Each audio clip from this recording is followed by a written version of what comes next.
Hi everyone, it's Rachel and Anthony. Hello. From Don't Crop Me Now. Today we are going to talk about composting, and this is our main composting system, and as you can see it is a 3-bay composting system. So where Anthony is pointing has got the latest batch of compost which will go out in the spring. On the top, the carrier bags really are just extra stuff that we're going to layer in with the current compost bay. Right in the middle we have got an empty compost bay, and this has just been used for storage really for browns and bags of leaves.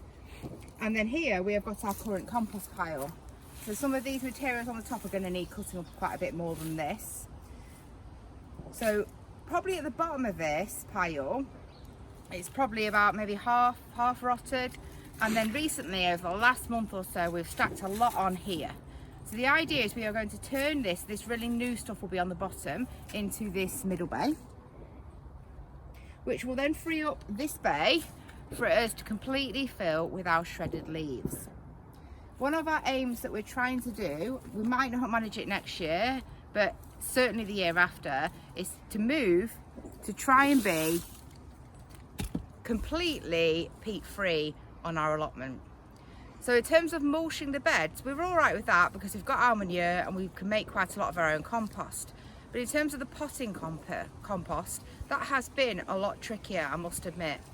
So I think the best thing for us is to really focus on producing our own leaf mulch that we can use as the base of a potting compost. I think we realistically need about 10 bags of leaf mulch, which is probably 10 60-litre bags of leaf mulch, for us to be able to pot up our seeds for the year. So obviously that is a large volume. We're talking about 600 litres there. So I'm not sure we're going to get 600 litres from this bay once it's rotted down, because a little bit of research and advice on a composting Facebook group tells me it's about 1:10 ratio when it rots down. But we're going to start with this volume this year because it's realistic for us to fill this at this time of year, and at least it'll give us an idea about where we're going for the long term. So that is going to be our plan today. Turn this and then fill this with leaves that we've been collecting over the last at least 4 weeks, and we'll see how many more leaves we then need to collect to fill this bay.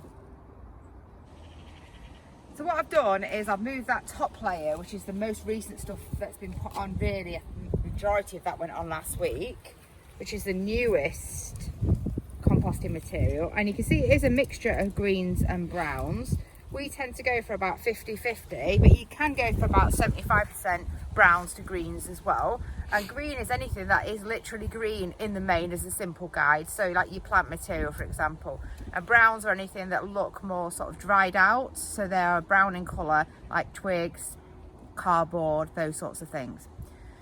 So we managed to do that, and as you can see underneath it has started to rot down. In fact, actually this is a little bit of heat starting there where you can see. So this is only from a couple of weeks ago.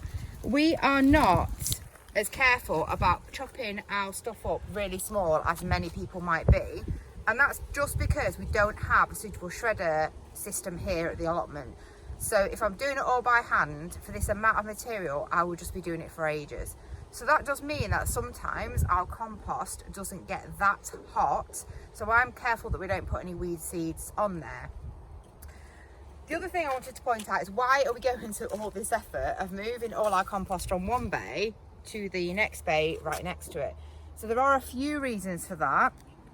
Turning at this point is going to aerate the compost, and it will help it start to heat up a bit and get all those microbes back into action. And secondly, if we'd have put, because this bay was empty anyway and just been used for storage, but if we'd have just put all our leaves in here and then decided later on in the winter or in the spring we wanted to turn this heap, we would have had to move it from here right over to this bay when we emptied this out, which is a really hard physical job. We'd end up using the wheelbarrow or something. So now at least we can go from here to here. We'll take this front off, and with some tools we'll literally just throw it over the edge of here, so it makes it a lot simpler. So it might seem like we're creating work for ourselves at the moment, but there is method behind our madness with that. Hopefully you can see that in the video, but that is steam that is coming out of the middle of our compost heap. You know what?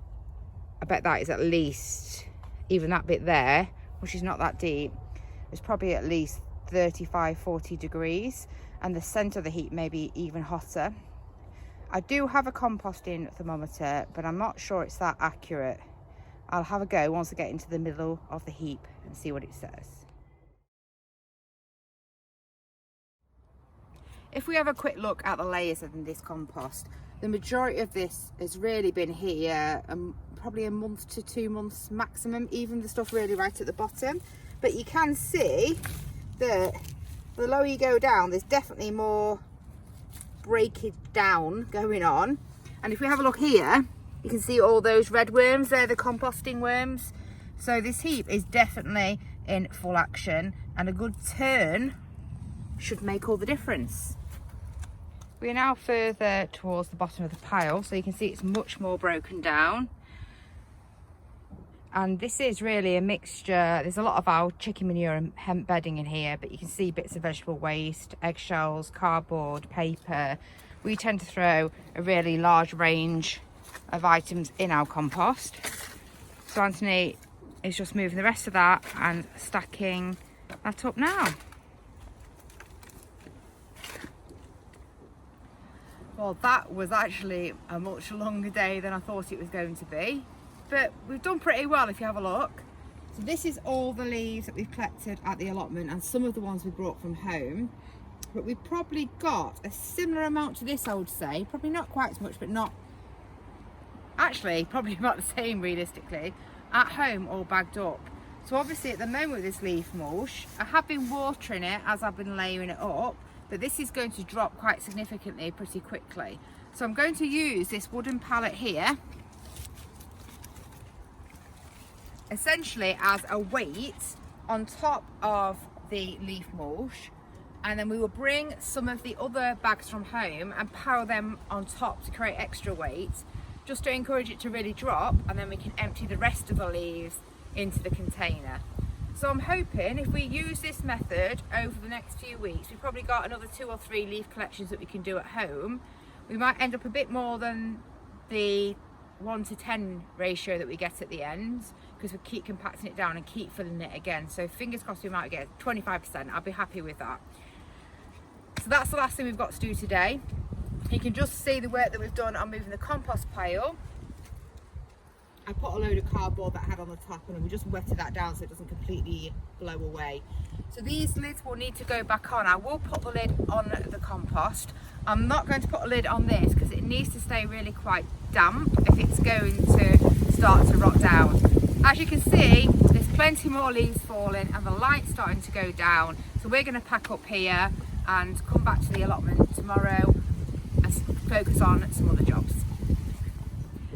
We put this pallet on as a weight, so as you can see it fits quite well in there, and we put the other lid on over here just to stop this compost getting too wet because it's pretty moist in there anyway, and the other lid is just over our compost that is ready. If you have enjoyed the video today, please like, comment and subscribe. It only takes a minute, but it really helps our channel. Bye everyone. Bye.